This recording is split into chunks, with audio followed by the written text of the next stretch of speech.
Menyelamatkan Indonesia. Selamat datang di Vokasinesia bersama saya Nadila Wantari yang akan ngajak ngobrol-ngobrol nih para mitra sejalan yang sudah menjadi partner-partner dari pendidikan vokasi. Dan podcast ini pastinya diselenggarakan oleh Direktorat Kemitraan dan Penyelarasan Dunia Usaha dan Dunia Industri atau disingkat dengan Mitras Dudi. Nah, dari kemarin-kemarin kan kita udah ngomongin nih berbagai industri-industri yang ada di bawah Mitras Dudi nih, terutama teman-teman vokasi. Tapi kali ini lebih seru lagi karena kalau ngomongin Mitras Dudi itu juga banyak sekali nih kolaborasi-kolaborasi yang dilakukan, salah satunya dengan berbagai pemangku kepentingan nih. Seperti yang sudah hadir di studio kali ini, aku akan berkenalan dan mengajak ngobrol-ngobrol dua narasumber cantik-cantik sama seperti aku. Wah, gak mau kalah banget. Langsung saja ya kita kenalan dengan Ibu Ratna Puspitasari selaku Ketua Tim Fashion Direktorat Pengembangan Ekspor Jasa dan Produk Kreatif Kementerian Perdagangan. Halo Ibu. Halo. Selamat datang, apa kabarnya?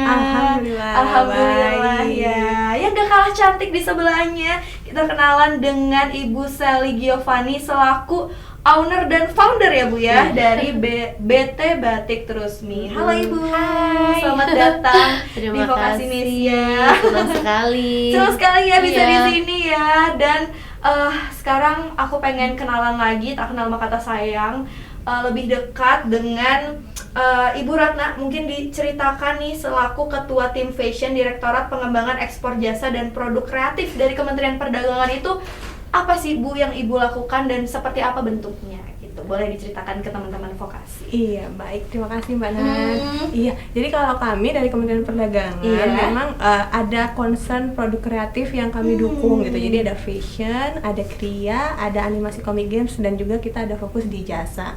Cuma memang selain kita fokus di hilir, kita juga berusaha membangun ekosistem. Jadi kita memang di sini menggalakkan bermitra gitu ya. Jadi dengan Kemendikbud, dengan juga dunia usaha, baik itu di dunia usaha fashion, kriya, ataupun ACG gitu Mbak selama ini. Jadi emang fokusnya ke situ ya Bu ya. Nah, kalau dari Kak Sally sendiri nih boleh diceritakan mungkin backgroundnya seperti apa dan sejak kapan nih membangun Batik Trusmi sendiri? Iya, Masya Allah, Alhamdulillah, Iya. senang banget. Terima kasih kesempatannya. Aku di sini mau sharing apa yang udah aku jalankan gitu kan. Ya, BT Batik Trusmi mungkin orang alhamdulillah ya udah banyak yang tahu gitu. Kita udah 18 tahun merintis bisnis di dunia batik ini dari tahun 2006. Jadi saat itu aku baru lulus sekolah gitu kan. Nah, aku tuh ngerasain banget gitu kan. Ketika aku di sekolah dan aku mulai belajar usaha di dunia usaha ini itu perbedaannya sangatlah jauh gitu kan. Makanya kemarin tuh kesempatan yang sangat luar biasa. Aku diajakin untuk bermitra sama program-program vokasi. Jadi kayak wah, ini nyambung banget nih sama bisnis Batik Trusmi ini gitu. Oke, jadi banyak sekali kolaborasi yang udah pernah dilakukan ya Bu ya. Nah, balik lagi ke Bu Ratna, aku pengen tahu dong apa aja nih yang dilakukan kemitraannya Kementerian Perdagangan dengan industri yang tadi Ibu sebutkan, salah satu ada kriya, fashion design, dan ACG sendiri. Itu tuh program-programnya itu seperti apa sih Bu yang dilakukan saat ini? Iya Mbak, jadi kalau dari kami ya pertama kali itu dengan Mitras Dudi khususnya itu di tahun 2022 ya. Itu yang benar-benar intens gitu. Jadi pertama kali itu kami memang punya platform namanya Jakarta Muslim Fashion Week, di mana di situ kita juga ada fashion show dan trade show menampilkan brand-brand Indonesia. Nah, di situ ternyata kita juga amazed bahwa produk-produk dari karya peserta didiknya Mitras Dudi itu juga bisa sejajar gitu dengan brand-brand yang sudah ternama. Ketika ditampilkan di runway-nya JMFW itu juga mendapatkan antusiasme yang luar biasa. Keren ya Bu ya. Benar.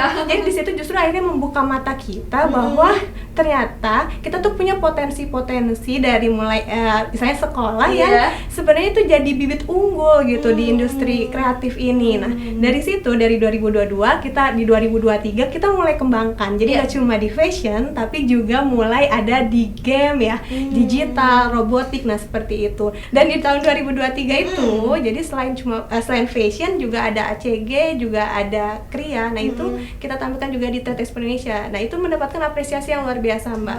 Tercatat juga kita ada State of Global Economic Report ya di situ. Di situ juga ternyata mencatatkan kolaborasi antara kita dari Kemendak juga Kemendikbud, bahwa di situ kita bisa mengawinkan istilahnya dari peserta didik untuk memasuki atau mempersiapkan mereka ke dunia industri. Gitu. Jadi dari sekolah pun bisa langsung menghasilkan ya Bu ya, untuk menjadi seorang wirausaha dan juga desainer yang baru untuk masa depan Indonesia. Nah, balik lagi nih ke Ibu Sally, aku pengen nanya, kan tadi sudah spill sedikit, sudah pernah bermitra nih ya dengan teman-teman vokasi, dan melihatnya tuh seperti apa sih Bu? Apakah nggak kalah keren atau seperti apa nih? Iya, kebetulan kemarin aku langsung tuh datang ke SMK, ada yang di Jakarta, ada yang di Cirebon. Ternyata ketika dilihat, wow, aku juga surprise ya. Hasilnya tuh udah bagus gitu. Tinggal memang perlu kita detailing lagi, rapihin lagi. Dan mereka kebanyakan udah banyak bekerja sama dengan mitra industri juga gitu di dunia industri. Terus kemarin juga aku dapat kabar bahagia nih, ya kan? Salah satu SMK yang di Jakarta tuh dapat ini program bantuan ATEVA gitu kan, 1 miliar kan lumayan. Dan aku sebagai mitra industrinya, wow, ini kesempatan yang sangat luar biasa gitu. Apalagi nanti tanggal 2 Oktober kan Hari Batik Nasional. Bisa tuh kita berkolaborasi membuat karya yang memang nanti dampak positifnya bisa dirasakan sama banyak orang itu. Keren sekali. Pengen tahu dong sedikit, kenapa sih berfokusnya ke batik nih Kak dari awal usahanya? Iya. Jadi aku ngerasa kayak aku tuh kan anak bangsa yang punya tanggung jawab untuk melestarikan warisan budaya Indonesia ini yang sangat luar biasa. Soalnya kalau bukan kita siapa lagi? Jangan sampai nanti diklaim oleh negara lain, kita yang gigit jari gitu kan. Karena aku melihat proses batik tuh aku langsung jatuh cinta. Ternyata proses batik tuh memang sangat luar biasa gitu kan. Budayanya tuh, sejarahnya itu luar biasa. Iya, jadi proses batik itu industri yang padat karya. Karena satu kain batik tuh nggak bisa dikerjain sama satu orang, minimal ada 5 orang dengan berbagai macam proses gitu. Jadi langsung jatuh cinta dan kayaknya pengen mulai ini nih gitu. Apakah itu dari potensi daerah kakak sendiri apa seperti apa nih? Betul, sebenarnya dari Cirebon, tapi kan tidak menutup kemungkinan dari daerah lain juga kita bisa berkolaborasi pastinya. Jadi berkembang ya. Iya, berkembang. Nah, kalau dari Bu Ratna sendiri melihat potensi produk-produk kreatif, terutama untuk dieksporkan ini seperti apa nih Bu? Iya Mbak, jadi memang produk kreatif itu salah satu produk yang tahan di saat baik pandemi maupun krisis ekonomi. Kenapa? Karena produk kreatif itu sumbernya adalah dari ide, dari kreativitas, which is itu dimana itu istilahnya kita semua dianugerahi gitu ya oleh Tuhan untuk berpikir. Nah, tinggal gimana kita mendorong atau mengembangkan kreativitas itu dengan mengikuti selera atau tren di zaman itu gitu. Jadi kayak saya sendiri juga amazed banget sama Mbak Sally gitu dari batik tapi karya-karya desainnya itu bajunya tuh kekinian, jadi sangat bisa, modern jadi bisa dipakai juga untuk kita yang muda-muda kayak gitu. Nah itu yang sebenarnya juga bisa kita dorong itu untuk peserta didik ya. Jadi bahwa teknik dasar dipelajarin untuk di sekolahan, tapi bagaimana kreativitas itu berkembang, nah itu bergaul dengan industri, biasanya itu menjadi salah satu jalan juga mereka untuk lebih advance gitu, lebih maju lagi gitu. Nah tadi Ibu Sally juga cerita kalau misalnya memulai bisnisnya ini sejak dari muda sekali. Nah, kira-kira punya tips atau saran-saran gak sih untuk teman-teman vokasi di rumah yang mungkin masih bingung nih gimana sih cara mulai awalnya untuk mengembangkan ide kreativitasnya ini menjadi sebuah bisnis yang bisa menghasilkan penghasilan yang pasti bermanfaat buat mereka sendiri gitu. Gimana sih Bu? Apa aja tips-tipsnya nih dari Bu Sally? Iya, jadi kebetulan aku kan ngerasain juga nih waktu dulu baru lulus sekolah gitu, langsung terjun di dunia bisnis ya kan. Memang tidak semudah itu dengan segala keterbatasan yang ada kan. Belum punya pengalaman bisnis pastinya, belum punya ilmu bisnis, modal terbatas. Tapi jangan khawatir gitu kan. Jangan khawatir selagi kita punya niat yang kuat. Yang pertama kita harus percaya diri. Itu penting sekali, percaya diri. Tapi aku lihat anak-anak zaman sekarang ya, kemarin aku keliling ke beberapa SMK, mereka udah keren banget gitu loh. Udah cara ngomongnya juga udah beda gitu kan. Sama zaman saya dulu 18 tahun yang lalu ya kan. Gitu. Yang pertama itu. Yang kedua, kita harus terus berinovasi. Ya kan, nggak bisa kita stuck di situ aja gitu, karena kita nggak bisa tutup mata tutup telinga kalau maksudnya di luar sana, apalagi high brand dari luar itu mereka terus berinovasi. Tadi betul tuh yang disampaikan, kenapa sih Batik Trusmi kok kayaknya modelnya stylish gitu. Memang kita terus berinovasi gimana caranya batik itu bisa dipakai sama semua generasi. Benar, dan di setiap occasion ya Bu ya. Betul sekali. Jadi aku pengen menghilangkan stigma bahwa batik itu kayak old fashion, cuma dipakai buat kondangan, orang-orang tua gitu. Gitu. Enggak loh gitu, batik sekarang udah kayak keren banget gitu. Pertama itu, yang kedua adalah kolaborasi. Jadi alhamdulillah ini hasil karya kolaborasi aku dengan para desainer. Jadi 1 tahun ini Batik Trusmi 13 berkolaborasi dengan 13 brand. Iya, alhamdulillah. Dan memang itu pasti akan maksudnya menyangkut kebantuan dari program vokasi. Jadi banyak anak-anak vokasi yang memang membantu di Batik Trusmi ini kayak gitu. Makanya kemarin tuh aku excited banget tuh datang ke sekolahan, langsung ngobrol sama anak-anaknya gitu kan. Terus yang paling penting lagi adaptasi. Ya kan, sekarang udah eranya dunia digital. Terus kita nggak bisa semata-mata cuma di comfort zone itu doang. Kita harus berani keluar dari comfort zone. Kita membuat ide-ide baru. Bener ini, kreativitas tuh nggak akan pernah mati.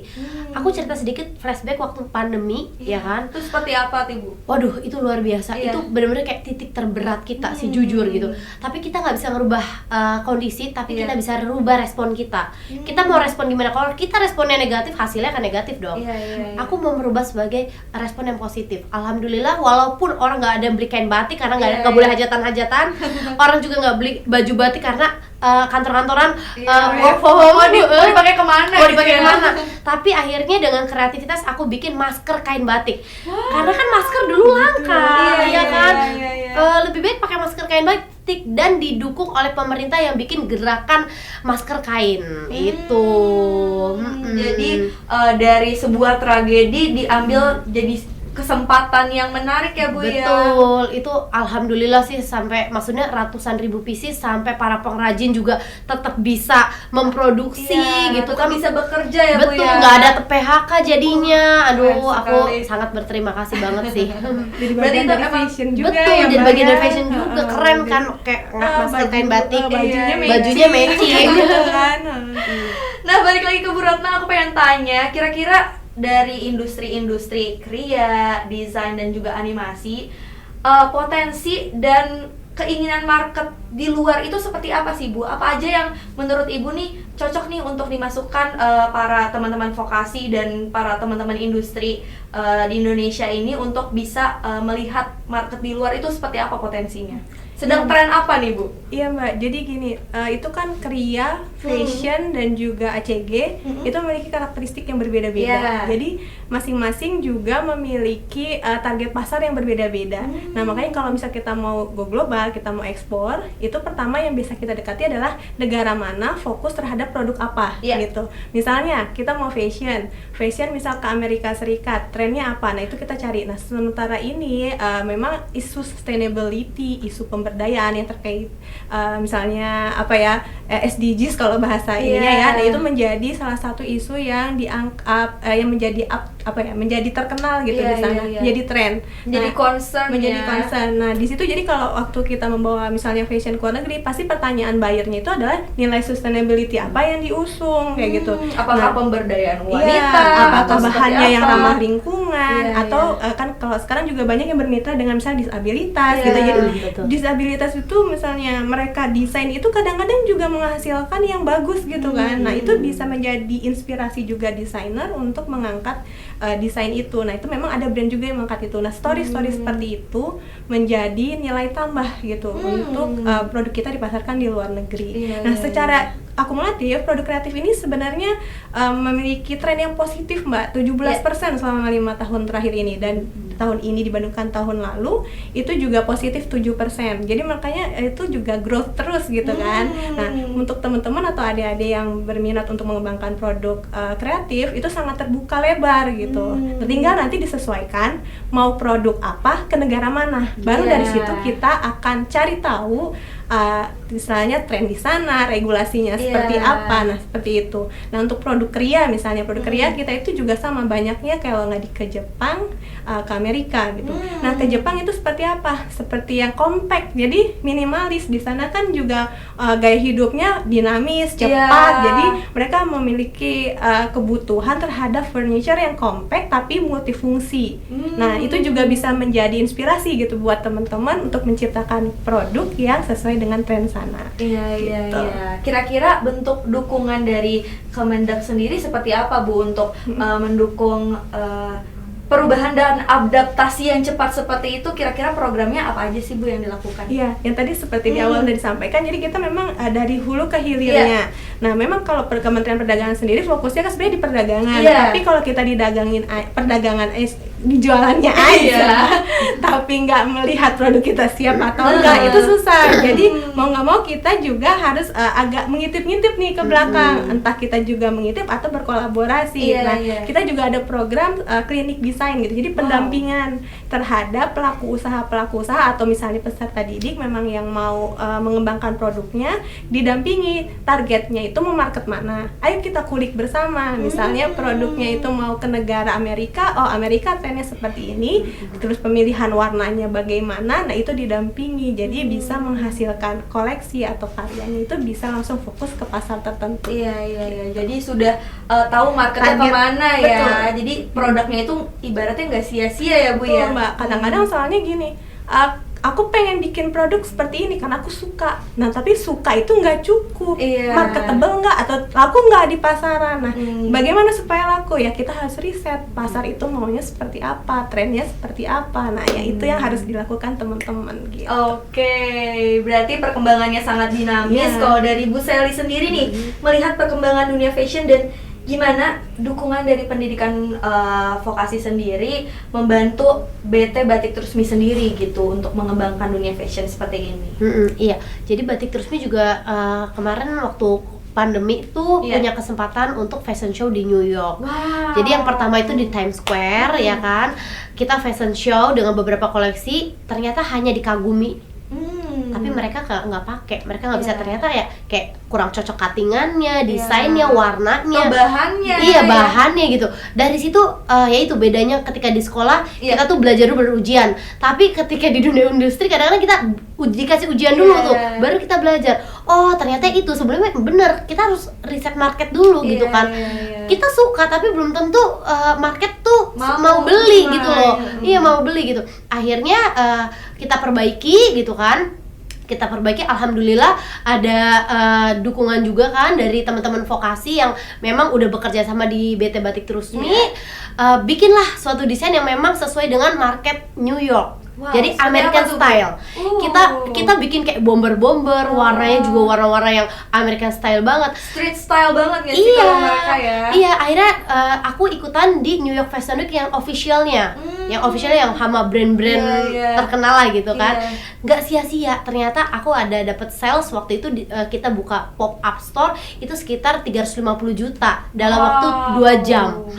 Makanya ini kayak wah dampak positifnya kerasa banget gitu kan. Makanya aku ketika diajakin Mbak Sally ayo yuk kita ke SMK kita ketemu sama teman-teman vokasi, oke ayo gitu kan, karena aku udah ngerasain manfaatnya bagus banget kayak gitu sih. Jadi emang potensi fashion itu atau produk-produk kreatif itu sangat besar ya Bu ya. Karena tadi dibilang sama Ibu Ratna kalau misalnya karena yang dijual adalah ide-ide kreatif, jadi tidak akan pernah mati gitu.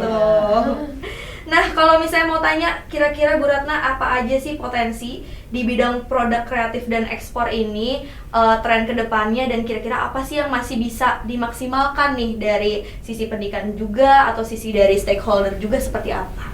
Iya Mbak, kalau bicara tren memang kedepannya ini masih mengarah ke sustainability. Jadi memang sekarang kan awareness kita ya, ataupun juga dunia luar itu terhadap kepekaan lingkungan, terhadap istilahnya pemberdayaan baik misalnya wanita atau misalnya disabilitas atau misalnya juga penggunaan bahan-bahan yang mudah terurai yang seperti itu ya.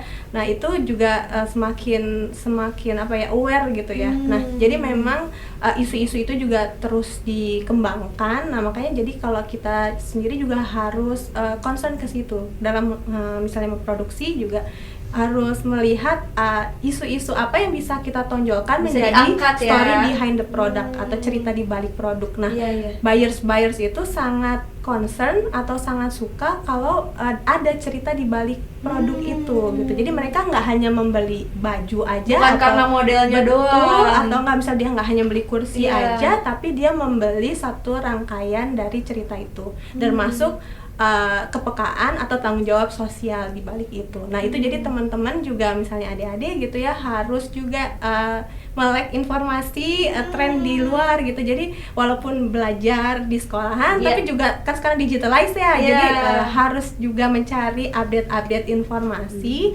supaya nantinya produk yang dihasilkan tuh memang udah sesuai dengan pasar yang dituju. Oke, tadi kan ngomongin harus melek informasi dan juga tantangan-tantangan yang harus dihadapi nih. Dan dari Ibu Sally sendiri selaku pemilik bisnis yang udah berkarir selama 18 tahun, kan pasti berubah banget ya dari zaman dulu yang mungkin belum terlalu digital sampai saat ini digital banget. Kira-kira strategi dan inovasi apa sih yang dilakukan sama Mbak Trusmi mungkin bisa diadaptasi nih sama teman-teman vokasi di rumah? Iya, jadi sebenarnya yang paling penting adalah kita punya mental entrepreneur. Mental entrepreneur mental seperti apa? Mental pejuang. Jadi mau apapun profesinya kita harus punya dasarnya itu mental pejuang. Pejuang itu ya akan berjuang. Pertama mungkin produk kita nggak laku, kita berjuang nih cari tahu kenapa sih, ya kan, perbaiki sampai produk kita bisa laku. Itu yang udah aku lakuin dari dulu sampai sekarang. Aku akan terus berjuang gitu kan. Batik mungkin masih agak sulit ya diterima oleh masyarakat luas, apalagi Gen Z, ya kan. Tapi aku akan berjuang sampai titik darah penghabisan, ya kan.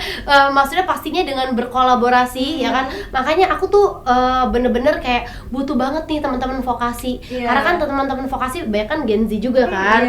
Jadi mereka banyak ide baru dan lebih melek sama tren-tren yang terbaru. Betul. Cuma memang yang perlu aku share di sini adalah apa ya, kesuksesan itu butuh proses. Nah Gen Z ini yang aku rasakan lihat nih banyak yang kurang sabar, pengennya instan. Nah karena mereka melihat di media sosial semua orang yang jualan langsung laris, buka usaha langsung sukses. Padahal di balik itu semua nggak begitu kok, gitu kan? Nggak gitu konsepnya. Ada gitu. nangis-nangisnya juga kok gitu kan. Jadi aku selalu bilang gini, ada rasa sakit yang tidak membuat kita mati, tapi justru rasa sakit itu membuat kita jadi semakin kuat. Rasa sakit apa? Rasa sakit berproses. Pasti rasanya berproses itu nggak enak gitu kan.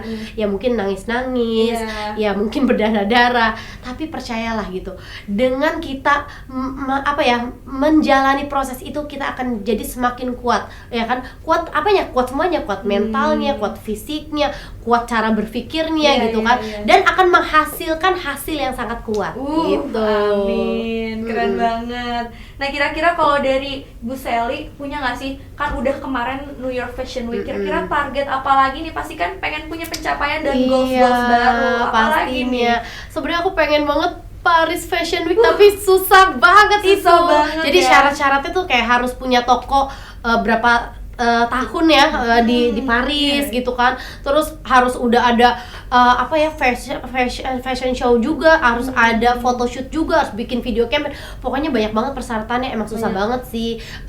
Kalau nggak salah baru 4 brand Indonesia yang bisa masuk Paris Fashion Week yang official ya. Iya, Itu dia. Kalau untuk fashion show aku nimpalin. Iya, boleh dong. Kalau untuk fashion show memang di sana sangat ketat. Iya, karena strict dia banget. tadi ada Betul. persyaratan dan dia harus udah dikenal dulu. Betul. Brandnya Iya. di Paris. Nah, memang akhirnya kalau kayak kita dari Kementerian Perdagangan baru bisa mendorongnya itu jadi trade show yang memang terintegrasi atau terafiliasi Iya. dengan Paris Fashion Week. Jadi harapannya di situ ya kita establishkan dulu, kita Iya, kita kita kenalkan kenalkan dulu. dulu brand itu. Jadi emang minimal paling nggak ada 4 season kita ikut secara kontinu brand itu. Setelah nanti dikenal, baru bisa sama FHCM-nya di approve Iya, untuk itu tampil di betul. fashion show. Jadi ada proses-prosesnya Betul, juga kan. Jadi emang nggak bisa instan. Beda kalau kayak yang New York Fashion Week. kemarin juga kebetulan bareng sama Mbak Iya, Sally gitu. iya. Nah itu memang juga pasti melalui kurasi yang ketat, Betul. tapi dia di situ juga lebih terbuka. Iya, alhamdulillah Negaranya sih. lebih terbuka dibanding Paris yang Iya, lebih Paris ketat. ketat banget. Kayak Jadi gitu. kalau dari Kementerian Perdagangannya kontribusinya seperti apa sih Bu untuk membantu para teman-teman industri sendiri untuk bisa tampil di luar itu seperti apa sih Bu bentuk dukungannya? Iya, Mbak. Jadi kalau kita karena lagi-lagi tadi kita di hilirnya, Iya. jadi di dagangnya, Iya. nah kita memang memiliki perwakilan perdagangan di luar negeri. Jadi kita juga bekerja sama dengan perwakilan perdagangan luar negeri yang tugasnya sebagai agentnya kita Iya. untuk memasarkan produk-produk yang sesuai dengan pasar sana. Nah, tugas kami di sini memfasilitasi pertemuan, jadi biro jodohnya. Oh, gitu. Jadi di sini Comblangnya betul, ya. Jadi Asik. misalnya di pasar luar tuh lagi tertariknya apa, nah dia biasanya butuh apa, nanya sama kita cari nih di shortlistnya binaan-binaan kita. Makanya jadi kita seneng banget kalau misalnya kita bisa bermitra dengan banyak. Jadi database kita kan banyak ya. Ketika Iya, buyer iya. ada minta sesuatu, kita tinggal nih Yes. tinggal pilih yang mana nih, mau Yang yang cocok mana yang nih, mana, yang cocok. seperti apa. Biro jodohnya kita gitu kalau di pemasaran. Kalau misalnya yang di sisi hilirnya, hulunya, nah itu ya kita mau kita harus bermitra dengan KL terkait, misalnya Iya. dari Nitras Dudi, dari Kemenparekraf, juga dari dunia industri seperti itu. Oke, jadi semuanya nyambung dan semuanya industri kreatif ini pasti bakal terus berkembang ya Bu ya, balik dari pasar nasional sendiri maupun internasional sendiri. Dan untuk merangkum percakapan kita yang seru ini ya, aku pengen tanya harapan dari Ibu Ratna dan Ibu Sally untuk kemajuan industri kreatif di Indonesia sendiri seperti apa, target-targetnya seperti apa, dan harapan besarnya pasti untuk teman-teman vokasi di rumah sendiri seperti apa. Mungkin bisa dimulai dari Ibu Sally seperti apa? Iya, harapannya pastinya aku seneng banget ya Iya. gitu dengan adanya program-program vokasi ya kan, terus teman-teman vokasi. Aku sih pengen bisa lebih luas lagi ya. Aku kan ada bisnis di Bali juga tuh, ya kan. Apa tuh Bu? Spill dong Oh, Bu. boleh ya. Iya. Promosi dikit ya. Jadi ada The Keranjang Bali. Oh, yang besar banget itu ya Bu ya. Alhamdulillah, itu kan maksudnya produk-produk kreatif tuh di Iya. situ ya kan. Cuma memang aku belum sempet aja nih pengen keliling ke SMK di Bali. Iya, Itu iya. harapan terbesar aku sih. Dan teman-teman entrepreneur aku juga udah sangat welcome banget nih. Dia kayak, ayo Sel, tanyain dong kapan nih kita mau keliling ke SMK gitu. Karena sebenarnya ini kayak simbiosis mutualisme. Benar. Kita tuh saling membutuhkan dan kita bisa saling menguntungkan, Iya. gitu kan. Jadi kita sangat terbantu sekali dengan program-program vokasi dan teman-teman vokasi. Kita sangat welcome dan dengan senang hati kita siap mensupport apapun itu programnya. Yang penting kan memang ini buat kebermanfaatan banyak orang, Iya. seperti itu.